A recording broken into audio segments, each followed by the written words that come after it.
Millie gets the job of a lifetime and thinks it's all over. No more struggles all on her own.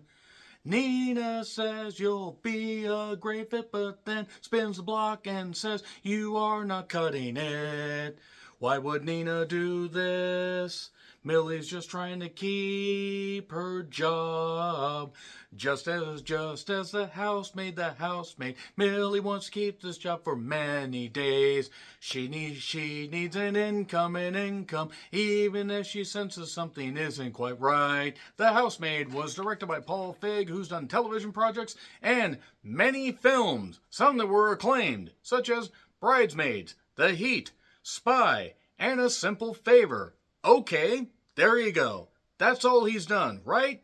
Wrong. He also did the 2016 Ghostbusters movie.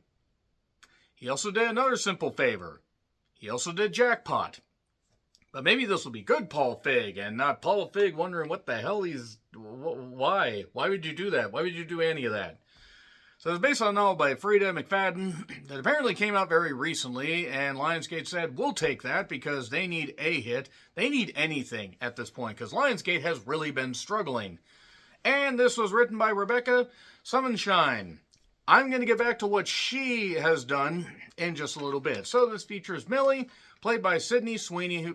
Sydney Sweeney has all the personality of 3-day-old dishwasher, liquid left in a goddamn sink after the power has been out and, the house just suddenly became dilapidated because the roof collapsed in. And somehow, yet the water still stinks less than Sydney Sweeney's acting. How the fuck did she get... Oh, she's a dirty blonde with nice tits. That's why. I don't care if that bothers people because I've seen enough Sydney Sweeney movies last year into this year.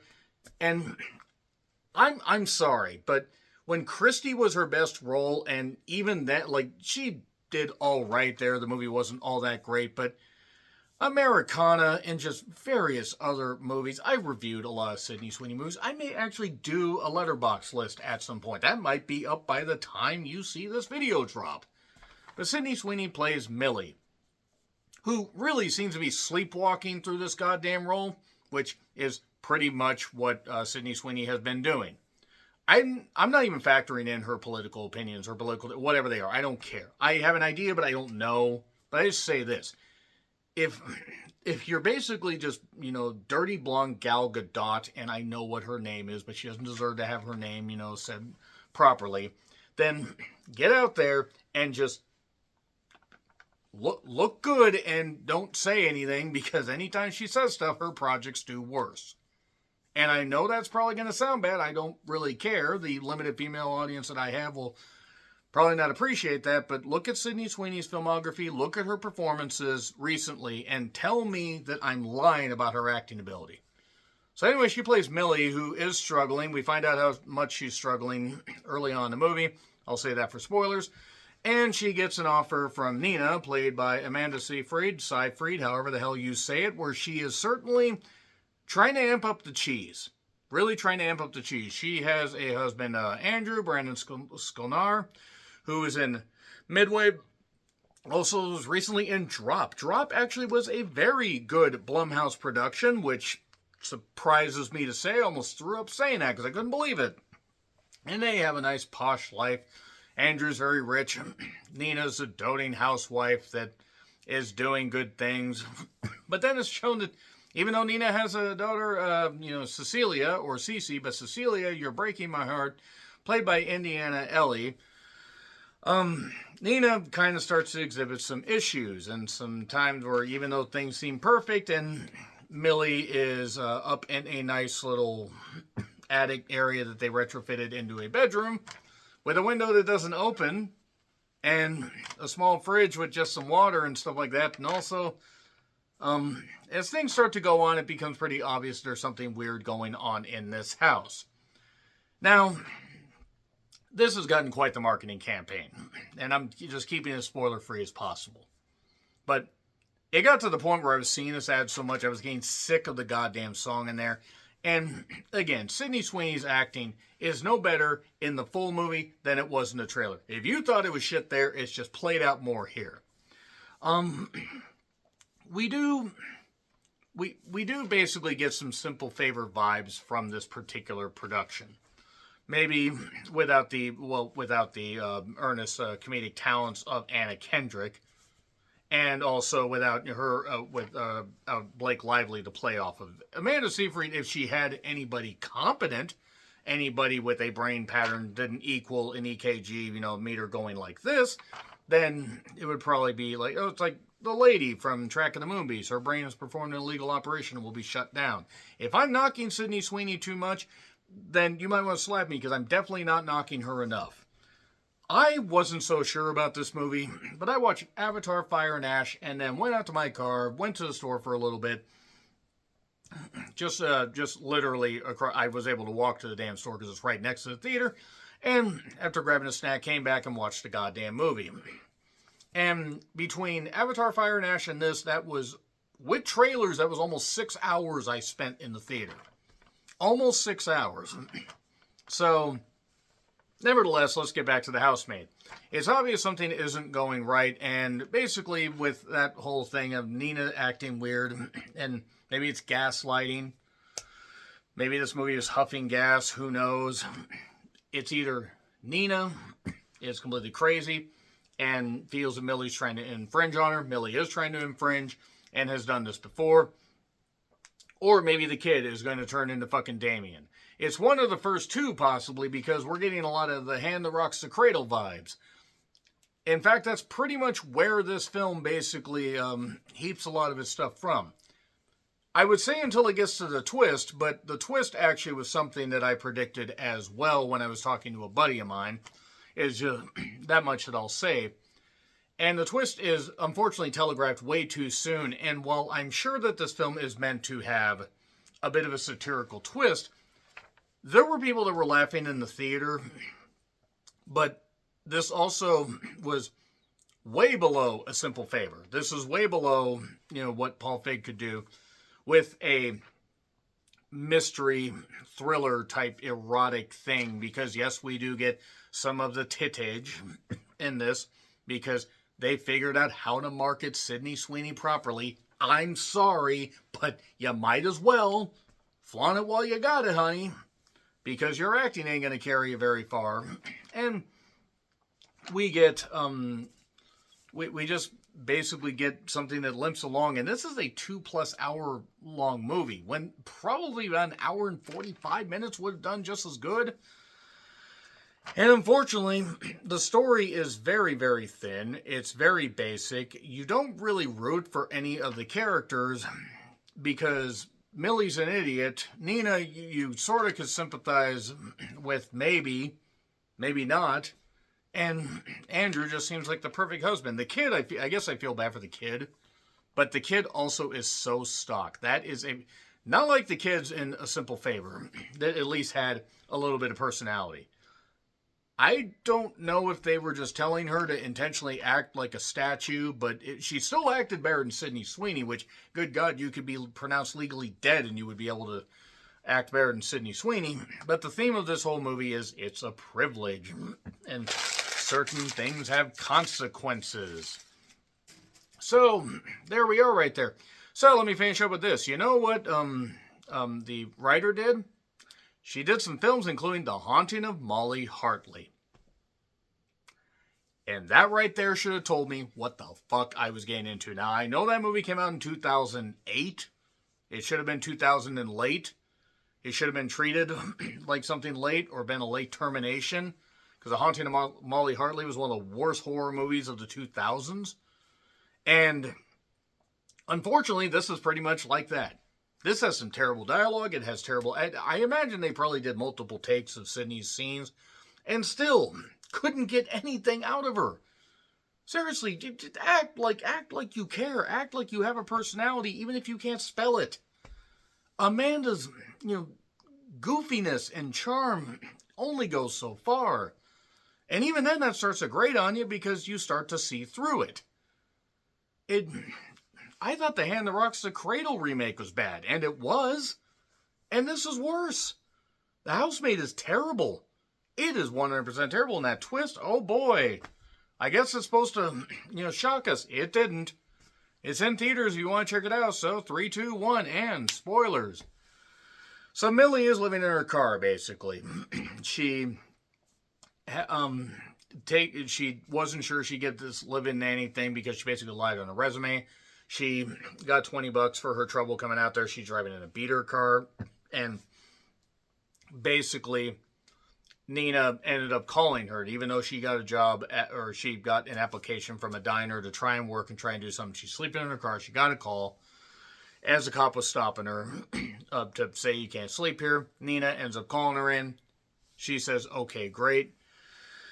And then basically what ends up happening is Nina at first is treating Millie great and says, okay, hey, here's, this nice room with this window that doesn't open. Oh, there's this weird groundskeeper. Don't worry about him. He's not going to be a major plot point later. And our kid, we take her to school and take her to ballet and stuff like that and whatever. And Nina and Andrew, it's a posh household. It's something that basically he was born in the money. His dad gave him a data entry company thing or data collecting thing, whatever the hell it is, where he earns a lot of money. I have to say that Brandon tries here, but he's really not given much to do in this role. I mean, until a little bit later. Nina starts freaking out pretty early on after writing some papers, for PTA meeting. She's freaking out at Millie, blaming her, gaslighting her, even calling and saying, go pick my daughter up from ballet practice. Oh, she was going to sleep over at a friend's house, and Millie is just being made to where she's being the one fucking up and that kind of stuff. But Nina basically is like, this isn't working. No, wait, I changed my mind. All this. So Nina clearly is off her goddamn tits, and there's revelations from other people that she spent time in an institution. She even tried to drown her kid in a bathtub. All this stuff's going on. And also, Millie has to go to meetings. Meetings because she is out of prison for some reason. She still has 5 years left on her sentence, and any parole is contingent on her keeping a job and working hard and making sure she keeps herself. So she really needs this money. They even give her a phone, Nina does, with the credit card to buy groceries and stuff like that and everything, and use it how you want. Andrew's rich. And it's obvious, by the way, that even though it's chance meetings, Andrew obviously is trying to put the moves on Sydney Sweeney. I personally would choose Amanda because I think Amanda has more personality and probably would be more fun to hang out with. Because, I mean, look at Sydney Sweeney. There ain't nothing going on behind those eyes. So, Andrew's a caring husband. Nina is the wife that is fine, but she's freaking out more and more and stuff like that. But then she reels it back, and Millie really needs this job, but she's also even making calls to, like, friends of hers. Hey, I'll scrub floors, I'll mop whatever, I'll do whatever I need to because I'm trying to really, I'm trying to get out of here. The kid even realizes this. So all this stuff is going on. There's a pronounced, theme of Andrew's mother also is a bit controlling and everything. And gee, I wonder if that passed on to the son. It did. And we find out that Nina, basically said, this is a big twist here. What you're going to do is you're going to order these tickets and get this hotel room. And while Cece's away, like at a ballet thing or whatever it is, and Andrew and I are going to go to this thing, and you'll be able to have a room to yourself, or the house to yourself. There's this nice movie room where even Andrew at one point says, Family Feud with Richard Dawson, who was a noted piece of shit if you read up on Richard Dawson. Great host, though. But Millie's walking on eggshells. She's all weirded out and stuff like that. You're worried her hair is going to fall out. You're worried hair is going to be an issue. More on that in a minute. And Andrew and Nina have basically an argument because Nina's like, what'd you do? Why did you do this? You can't refund this stuff. This is going to cost so much money. Even though they have insane amounts of money. And all this crap's going on. And then basically, Andrew's like, I'll talk to her. Don't worry about it. You're not going to have to worry about this stuff. Nina goes off with the daughter because it was the same weekend conveniently as this thing, and Cecilia actually wasn't going to be at something, without one of the parents taking her. It wasn't going to be like a stayover thing. You actually need a parental supervision deal. And the idea is Andrew says, you have nobody to go with you. Look, Nina's away. Let's go to this thing.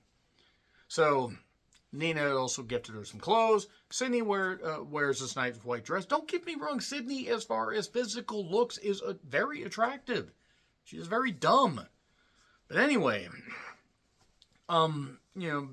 things are going great. They're laughing at this play. They go to this posh restaurant. They're talking a bit. Nobody drops any location stuff, like in Drop. They don't drop it like it's hot. Drop it like it's hot.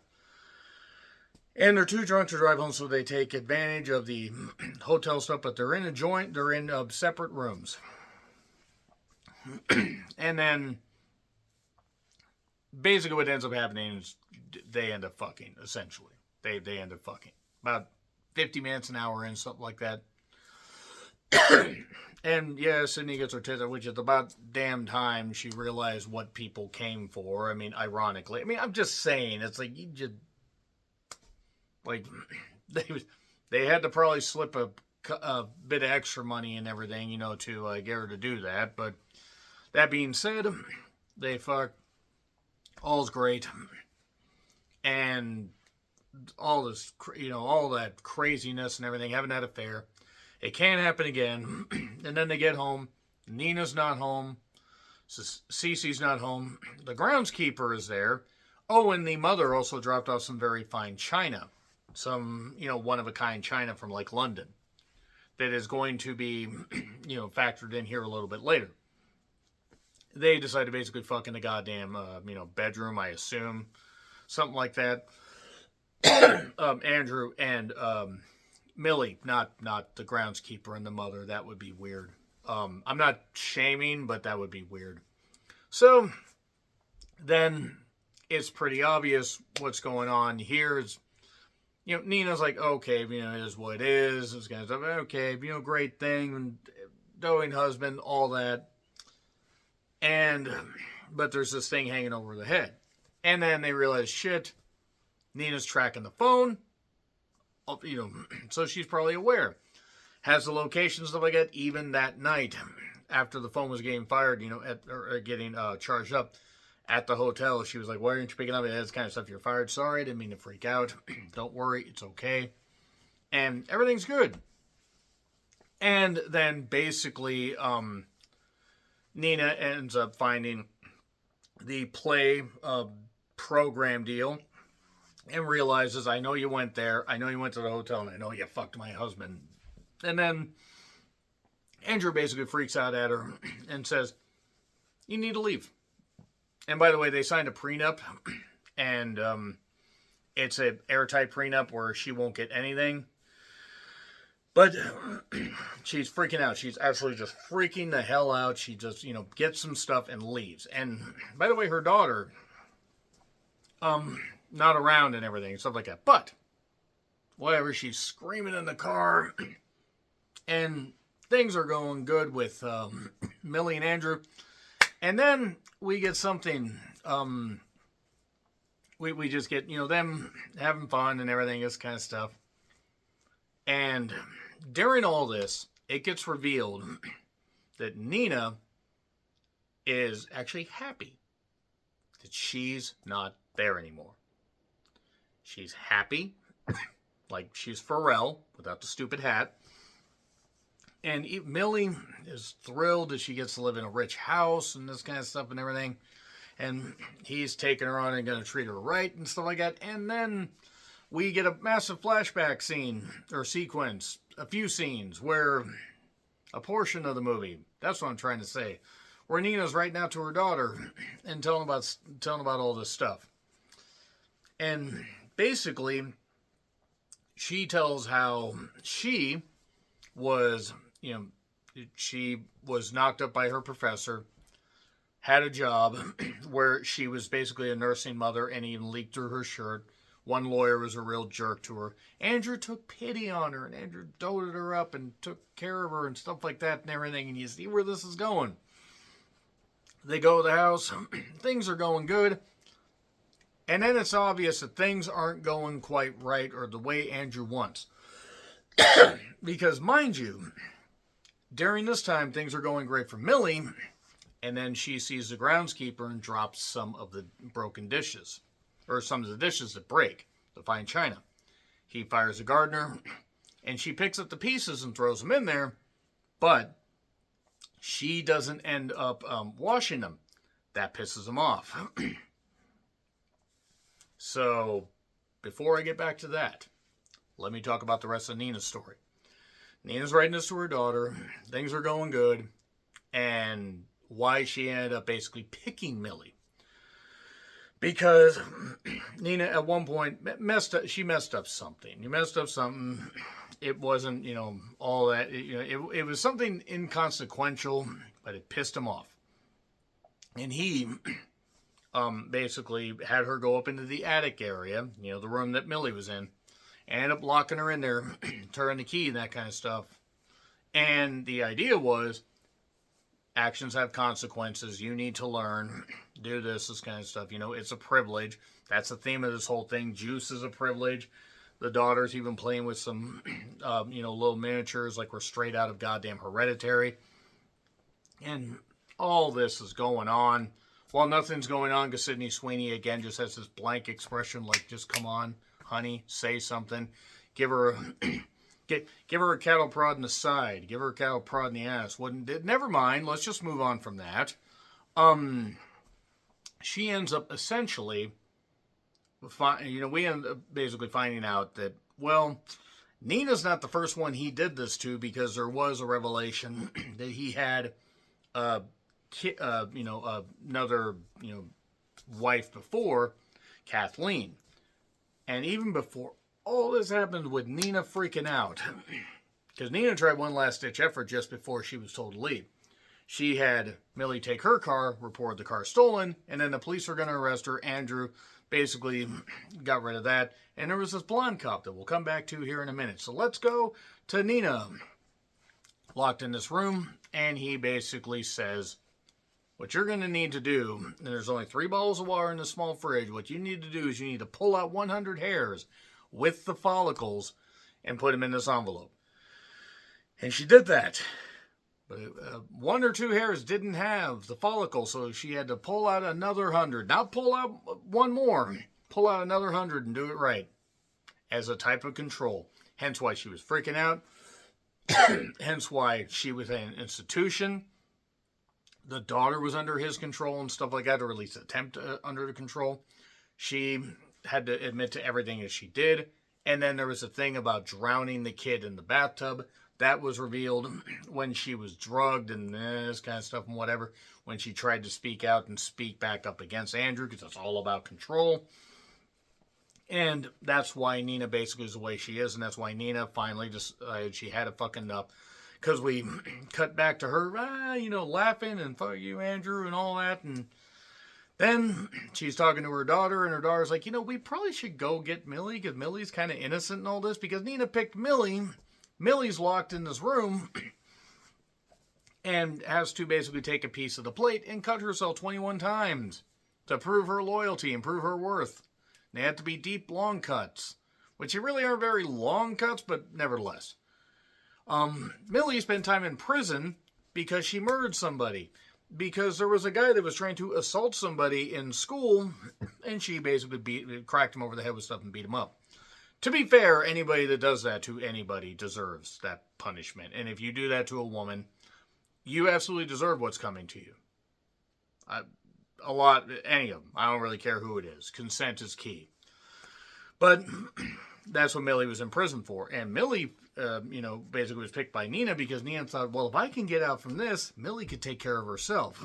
Now, Millie does end up basically kind of outsmarting Andrew by having some kind of cake spreading knife thing, whatever, that she ends up stabbing him in the neck with. And then he And then she gets out of the room, gets his phone, gets out of the room because he's able to watch her on this attic camera that's in the goddamn room. And then she decides to turn the tables on him and is going to leave, but then is like, you know what? No. Gets the fine china, that kind of stuff, and even gets a gas can and gets a pair of pliers.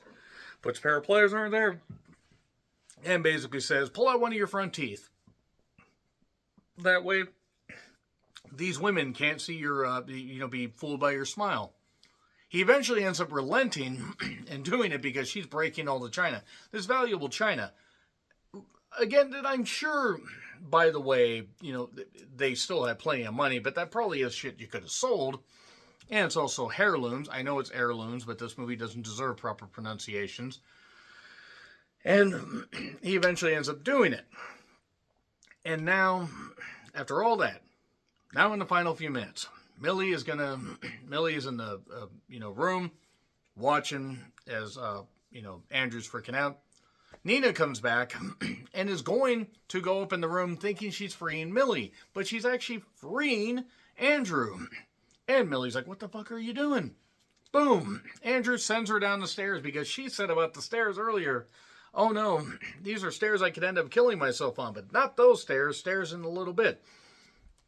And then it's revealed, oh shit, he's looking for Millie. Millie runs out the goddamn door because he sees the door open. And he's kind of freaking out and whining a little bit because he's a Nepo baby. Or a rich boy.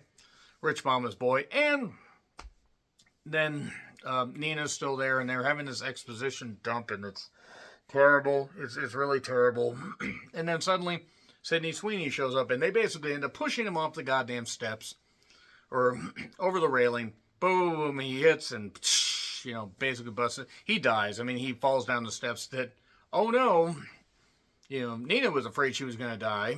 And now, shit, that's it. But then the cop reveals, the blonde cop that I mentioned earlier, going over the stuff, well, my sister was named Kathleen and knew him. So she kind of just sweeps this stuff under the rug as the investigating officer is like, well, bad things happen to good people. Knowing that Andrew isn't a good person. And then we get a smash cut to the funeral because she basically told Millie to run. She's going to sell off the house, but she also gets some money from the prenup thing, I assume. Probably a good amount of the fortune to start her own thing, whatever the hell's going on. The fake women that were all knocking Nina behind her back are giving fake apologies and no sorry for your loss. And the mother even mentions about the tooth missing and stuff like that. And like, how in the world would a tooth go missing in a fall like that? Like, what the hell's going on? Oh, and Nina also dropped the light bulb, basically to make it look like he was changing the light bulb at night because everything has to be perfect. She ends up handing Millie a $100,000 check to start a new life. And her and Cece are going off to California. That is The Housemaid. The Housemaid is terrible. It is very terrible. I don't know why people were acting like this was entertaining. If you liked it, great. I didn't. I didn't like this at all. Pretty much hated. Will it be on my worst movies of the year list? Possibly. I don't know. I still have to compile that because I have a few days left of watching movies before I do that. But yeah, F. Housemaid gets an F. It's really, really bad. So agree, disagree with what I said, like, share, subscribe, Twitter, Letterboxd, Blue Sky handles in the description. I'm John Rentlin. Until we see a movie that hopefully does not cast Sydney Sweeney in the lead, good God, just go out there and show your curvature because you don't have any talent to back it up. Happy trails to you.